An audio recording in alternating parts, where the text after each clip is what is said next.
PTC news देख रहे सभी दर्शकों का स्वागत है। मैं सुमन कश्यप आपके साथ हाजिर आपके सामने हरियाणा की तमाम बड़ी खबरों को लेकर बुलेटिन की शुरुआत करेंगे, लेकिन पहले नजर डालते हैं हेडलाइंस पर। सीएम नायब सैनी की अध्यक्षता में हुई हरियाणा कैबिनेट की बैठक से पहले मंत्रिमंडल ने डॉक्टर मनमोहन सिंह और हरियाणा के पूर्व मुख्यमंत्री ओपी चौटाला के निधन पर शोक जताया। फरीदाबाद पहुंचे स्वर्गीय ओम प्रकाश चौटाला की अस्थियां। अर्जुन चौटाला ने बताई अस्थि कलश यात्रा निकालने की वजह, देश के पूर्व प्रधानमंत्री मनमोहन सिंह को दी श्रद्धांजलि। पलवल में ओलावृष्टि से किसानों की फसलों को हुआ काफी नुकसान। किसान बोले खेतों में खड़ी फसलें हो गई बर्बाद। किसानों ने नुकसान के लिए सरकार से की मुआवजे की मांग। करनाल के तखाना गांव में बिस्तर पर जिंदा जला युवक, जलने और दम घुटने से हुई मौत। रात को अपने कमरे में सोया था युवक। स्कूल बस के साथ टकराने से बुलेट सवार 2 छात्रों की मौत। लाइब्रेरी में पढ़ने के लिए बुलेट पर सवार होकर निकले थे दोनों छात्र। हादसे की सूचना के बाद पुलिस मौके पर पहुंची।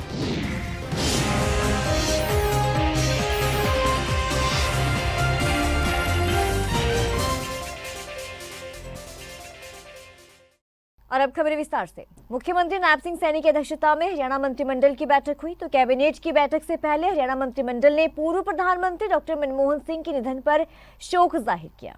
प्रदेश के पूर्व मुख्यमंत्री ओम प्रकाश चौटाला के निधन पर भी शोक जताया गया। कैबिनेट में 2 मिनट मौन रखकर कार्यवाही शुरू की गई तो इस दौरान मुख्यमंत्री नायब सिंह सैनी ने क्या कुछ कहा, चलिए सुनते हैं। हमारे देश के पूर्व प्रधानमंत्री डॉक्टर मनमोहन सिंह जी का 26 दिसंबर 2024 को आकस्मिक और दुखद निधन हो गया। उनके निधन से देश ने न केवल एक कुशल नेता बल्कि एक प्रख्यात अर्थशास्त्री और दूरदर्शी व्यक्तित्व को खो दिया है। उनका योगदान देश के विकास और प्रगति में सदा अविस्मरणीय रहेगा। इसी प्रकार हरियाणा के पूर्व मुख्यमंत्री माननीय ओम प्रकाश चौटाला जी का दिनांक 20 दिसंबर 2024 को निधन हो गया। उनके नेतृत्व और प्रशासनिक दक्षता ने राज्य की राजनीति और विकास को नई दिशा प्रदान की। हरियाणा के इतिहास में उनका योगदान सदैव स्मरणीय रहेगा। मैं इन महान विभूतियों के योगदान का सम्मान करते हुए इस कैबिनेट बैठक में एक शोक संदेश पारित करने का प्रस्ताव प्रस्तुत करता हूं। मैं आप सभी से अनुरोध करता हूं कि इस प्रस्ताव को सर्वसम्मति से स्वीकृत करें और उनकी स्मृति में शोक संदेश की प्रतियां उनके परिवारों को प्रेषित कर दी जाएं। इनेलो विधायक अर्जुन चौटाला ने कहा कि चौधरी ओम प्रकाश चौटाला का परिवार पूरा हरियाणा रहा है और यही कारण है कि जो लोग तेजाखेड़ा जाने में असमर्थ थे उनके लिए हर जिले में चौधरी ओम प्रकाश चौटाला की अस्थियों को ले जाया जा रहा है ताकि सभी लोग उनको श्रद्धांजलि अर्पित कर सके। अर्जुन चौटाला चौधरी ओम प्रकाश चौटाला की अस्थियों को लेकर फरीदाबाद पहुंचे थे, जहां पर सैकड़ों की संख्या में चौटाला के साथ रहे लोगों ने उन्हें श्रद्धांजलि अर्पित की। इस मौके पर अर्जुन चौटाला ने ये कहा कि चौधरी ओम प्रकाश चौटाला पूर्व प्रधानमंत्री मनमोहन सिंह के साथ भी कार्य कर चुके हैं, उनको भी भावभीनी श्रद्धांजलि अर्पित की।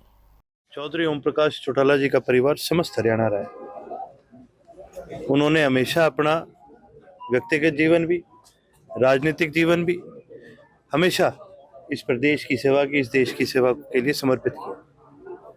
और सभी साथियों के मन में एक बात थी कि बहुत सारे ऐसे सैकड़ों लोग हैं जो चौधरी ओम प्रकाश चौटाला जी को श्रद्धांजलि देना चाहते हैं, लेकिन तेजाखेड़ा बहुत दूर है, उनसे शायद जाया ना जा सके। सभी साथियों ने मिलकर के ये फैसला किया कि चौटाला साहब को तो सारा प्रदेश परिवार है, हर जिले में हम उनकी अस्थियों को लेके जा रहे हैं और वहीं पर जो जिले का उनका परिवार है, आने वाली जो आगे की क्रिया है वो वहीं सब मिलकर के करें। यमुना में अस्थियां प्रभावित करने का हाँ, हर जिले के अंदर है। हर जिले के अंदर समस्त सामाजिक लोग, चौधरी ओम प्रकाश चौटाला जी के पुराने साथी, है वो किसी भी दल में हो, इससे ये मायने नहीं रखता। चौधरी ओम प्रकाश चौटाला जी के तो सभी के साथ संबंध अच्छे रहे और समस्त समाज के जो हमारी सरदारी कहते हैं, हमारे प्रधान हैं, उन सभी को न्योता है और सभी पहुंचने का भी काम कर रहे हैं और उनको श्रद्धांजलि देने का भी। पलवल के दर्जन भर गांव में बीती रात हुई ओलावृष्टि से किसानों की फसलों को काफी ज्यादा नुकसान हुआ है। किसानों ने ये कहा कि रात करीब 15 मिनट तक सूखे ओले गिरे, जिसकी वजह से उनके खेतों में खड़ी हुई फसलें बर्बाद हो चुकी हैं। ओले गिरने से 8 से 9 घंटे के बाद भी खेतों और मकानों की दीवारों पर ओले पड़े रहे और पानी में पड़े ओले पूरी तरह से घुल भी नहीं पाए। इससे सरसों, गेहूं, पालक, टमाटर, बरसीम आदि की फसलें पूरी तरीके से खराब हो चुकी हैं। किसानों ने इस नुकसान के लिए सरकार से मुआवजे की मांग भी की है। पलवल के रजौलका गांव में यहाँ बीती रात काफ़ी अधिक ओलावृष्टि हुई है और ओलावृष्टि के कारण से फसलों में काफ़ी नुकसान हुआ है। यहाँ किसान मौजूद हैं, इनसे जानते हैं किस किस फसल में कितना नुकसान हुआ है और कितनी ओलावृष्टि हुई है। ये 1:05 पे चालू हुई थी और करीब अब 9 घंटे होने के जा रहे हैं। अभी बर्फ़ जमी हुई है। खेती बाड़ी और हमारी जो कॉलेज हैं ये सब खत्म है। हम बेरोजगार आदमी हैं, हमारे पास और कोई धंधा है नहीं। तो हम सरकार से रिक्वेस्ट करते हैं कि हमें मुआवजा दिया जाए। 1 बजे तक अब भी हो रहा जम रही है जी खेतों में या सड़क पर भी, कहीं सगड़वा में भी काफ़ी नुकसान है हमारे खेतों में। अच्छा, आपके गांव के अलावा और किस किस गांव में ओलावृष्टि हुई है, जो जानकारी अगर है तो आप? नीतू जी, हम कहीं गवर्नमेंट का गए, एरमा, अल्ली का, कारना, गेलपुर और रजौल का, ये हमारे इस और पास के गांवों में बहुत ज़्यादा नुकसान है। कैरा का है इधर और बहुत ज़्यादा नुकसान है। आपका क्या नाम है? जवान जी, यहाँ देख रहे हैं कि बरसम है बिल्कुल तबाह हो चुकी है, टमाटर की फसलें नष्ट हो चुकी हैं, गेहूं की फसल में काफ़ी नुकसान हुआ। और कौन कौन सी फसलें हैं जिनमें नुकसान हुआ है? हमारे तो ज़्यादातर गेहूं की खेती होती है जी, और गेहूं में 80%। ओलावृष्टि का कोई अनुमान नहीं था, नहीं हमारे पास कोई मैसेज था जी, और बिल्कुल ये तो शमशान उस पर हुआ जी। बारिश के चलते हुए एक साथ ही ओले आए रात के 1 बजे से और 1:15 तक ओले पड़े और इतने भारी ओले पड़े हैं जी, इनकी कोई याद नहीं है। कम से कम 150-200 ग्राम का ओला एक ओला है। अभी तक भी 4 फुट 5 फुट परत जमी हुई है। लाखों जीव जंतु मरे हैं, पेड़ों के साथ साथ जीव जंतुओं का बहुत जीव हत्या हुई है। तो आपके गांव के कितने रकबे में नुकसान हुआ है? तकरीबन हमारे 500 एकड़ का रकबा है जी गांव रजौलका का। पूरा ही 80% नुकसान पूरे ही रकबे में है जी।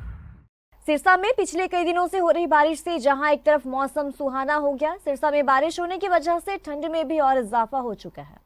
हालांकि बारिश से एक और शहर में जलभराव की स्थिति पैदा हो गई है, जिससे सिरसा के लोगों को काफी परेशानियों का सामना भी करना पड़ा है। तो वहीं इस बारिश से किसानों के चेहरे खिले हुए दिखाई दे रहे हैं। बारिश किसानों के लिए फायदेमंद साबित होगी। किसानों की गेहूं, सरसों की फसल के लिए ये बारिश वरदान साबित होगी। कृषि विभाग भी इस बारिश से फसलों को फायदा होने की बात कह रहा है, जिससे किसान खुश दिखाई दे रहे हैं। ਜਿਹੜੀ ਇਹ ਬਾਰਿਸ਼ ਹੋਈ ਹੈ ਇਹ ਬਹੁਤ ਫਸਲਾਂ ਦੇ ਲਈ ਲਾਭਦਾਇਕ ਹੈ, ਕਿਉਂਕਿ 16 ਦਿਨ ਦੀ ਬੰਦੀ ਚੱਲਦੀ ਹੈ ਨਹਿਰ ਦੀ, ਤਾਂ ਤੇ ਜਿਵੇਂ ਨਹਿਰ ਚੱਲਦੀ ਉਸ ਹਿਸਾਬ ਤਾਂ ਬਹੁਤ ਫਸਲਾਂ ਦਾ ਬੁਰਾ ਹਾਲ ਹੋ ਜਾਣਾ ਸੀ, ਜ਼ਿਮੀਂਦਾਰਾਂ ਦੀ ਬਹੁਤ ਹਾਲਤ ਮਾੜੀ ਹੋ ਜਾਣੀ ਸੀ। ਇਹ ਜਿਹੜੀ ਬਾਰਿਸ਼ ਹੋਈ ਹੈ ਇਹ ਸਰੋਂ ਨੂੰ ਵੀ ਬਹੁਤ ਫਾਇਦਾ ਹੈ ਤੇ ਕਣਕ ਨੂੰ ਤਾਂ ਫਿਰ ਹੈ ਹੀ ਜ਼ਿਆਦਾ, ਤੇ ਉਮੀਦ ਹੈ ਵੀ ਹੋਰ ਵੀ ਬਾਰਿਸ਼ ਆਊਗੀ ਤੇ ਇਸ ਦਾ ਫਾਇਦਾ ਫਸਲ ਨੂੰ बहुत ज़्यादा। हमारे बारिश आने के कारण फसल को, सरसों और कणक को बहुत फायदा हुआ है। नहरों में पानी वैसे नहीं आ रहा, मोटरों के लगा रहे तो नुकसान हो रहा है। ज़्यादा से ज़्यादा भगवान का कृपा बनी रही। हरियाणा के तखाना गांव में 32 वर्षीय युवक की जलने और दम घुटने से मौत हो गई। युवक का शव उसी के बिस्तर पर जली हुई अवस्था में मिला है। तो बताया ये भी जा रहा है कि जलने के साथ साथ उसका दम घुट गया। मृतक 2 बच्चों का पिता था। हादसे की जानकारी के बाद पुलिस और एफएसएल की टीम मौके पर पहुंची और शव को कब्जे में लेकर पोस्टमार्टम के लिए कल्पना चावला मेडिकल कॉलेज भेज दिया गया। तो मृतक की पहचान रोशन के रूप में हुई है। वो दिहाड़ी मजदूरी करता था। करीब 8 से 9 वर्ष पहले उसकी शादी हुई थी और उसके 2 बच्चे थे। अपने बुजुर्ग माँ बाप और परिवार का वो इकलौता सहारा था। रोशन की पत्नी और उसके बच्चे मायके में रहते थे। रोशन के भाई की मौत पहले हो चुकी है और इसके लिए परिवार की जो सारी जिम्मेदारी है वो रोशन के ऊपर थी। सो तो गया सोंदे ने बीड़ी बाड़ी लाई होगी। फिर अपना जाडा सारा वर्षा था, कमरा बंद करके सो ही है सब जाडे में अपना। फिर माँ बाप तो न्यूंगा सोआ थे, बापी बच्चे न्यूंगा सोआ थे। यूं पूरा इतनी दूर कौन देखा था इन्हें बेचारे ना। और राजी खुशी सब अपने घर में सो रहे। यूं भी रोज ही सोया था। कोई एक दिन तो आज ही तो नहीं सोया, रोज ही सोया था। पता नहीं क्यों तंगा लग गया, अपना वो बुझ जाए। और दिहाड़ी मजदूरी करके जैसे आया ये रात को, घर वाले को यही नहीं समझ लगी ये आया किस टाइम। थोड़ा लेट सेट आया होगा, घर वालों ने सोचा अपने कमरे में पड़ के सो गया, माँ बाप थे और जैसे ये सो रहा था घर में, किसी को समझ नहीं लगी अब बीड़ी पी इसने कैसे आग लगी। थोड़ा दारू वगैरह पीता था तो उसके कारण से सुबह माँ बाप ने देखा 5:30-6 बजे जो उठे हैं वो उन्होंने देखा घर में से कुछ हल्का फुल्का धुआं नज़र आ रहा था। तो उस टाइम तक ये डेड हो चुका था, जल चुका था। और घरवाली भी इसकी जो थी वो अपनी मायके गई हुई थी, 1-1.5 साल से कोई आपस में मनमुटाव था, उसके कारण घर में सिर्फ अकेला ही था, दूसरा कोई इसके साथ नहीं था। पड़ोस घर के नज़दीक में दूसरे घर में माँ और बाप और भाई के जो बच्चे, बड़े भाई की भी पहले डेथ हो चुकी थी, उसके भी 4 बच्चे हैं, लड़कियां छोटी छोटी। तो मतलब सारा जो घर का जिम्मेवारी जो थी, पालन पोषण था, वो इसी के सिर पे था। स्पष्ट नहीं हो पाया भी कैसे उसकी मौत हुई है जी। आए हैं मौके पे, dead body scene of crime बुला ली है जी, और आप सबको बता दी है जी। पोस्टमार्टम के लिए लेके जा रहे हैं जी। आप बयान वगैरह लिखेंगे, जैसी भी कहेंगे वैसी कार्रवाई कर। झज्जर में एक बार फिर से तेज रफ्तार का कहर देखने को मिला है। यहाँ एक स्कूल बस बुलेट से टकरा गई, जिसकी वजह से बुलेट सवार 2 छात्रों की जान चली गई। मृतकों की पहचान झज्जर जिले के गांव जमालपुर निवासी साहिल पुत्र संजय और नवदेव पुत्र सोमबीर के तौर पर हुई है। हादसे की सूचना के बाद पुलिस मौके पर पहुंची और हादसा स्थल का मौके पर मुआयना करने के बाद शवों को पोस्टमार्टम के लिए झज्जर के नागरिक अस्पताल में भिजवाया गया। तो हादसे की सूचना पुलिस द्वारा मृतक छात्रों के परिजनों को दी गई, जिससे नागरिक अस्पताल पहुंचने के बाद पुलिस के द्वारा जरूरी कागजात पूरे किए जाएंगे और दोनों छात्रों के शवों को पोस्टमार्टम कराए जाने के बाद आगे की प्रक्रिया जो है वो अमल में लाई जाएगी। हादसे की जानकारी देते हुए डीएसपी दिनेश कुमार ने क्या कुछ कहा, चलिए आपको सुनाते हैं। ये सुबह अपने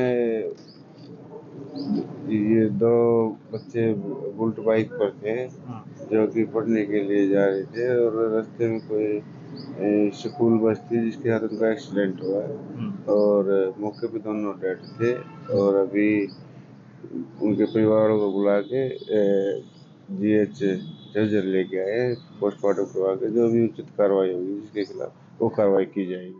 सिंचाई विभाग की लापरवाही के चलते असावरी माइनर में क्षमता से ज्यादा पानी छोड़ दिया गया। जी हां, जिसके चलते गांव मेहड़ा और असावरी के बीच माइनर टूटने से फसलें जलमग्न हो गई हैं, जिससे गेहूं, सरसों और सब्जी की फसलों को काफी ज्यादा नुकसान पहुंचा है। सूचना मिलने पर सिंचाई विभाग के अधिकारी मौके पर पहुंचे और माइनर को ठीक करवाने का काम शुरू करवाया गया।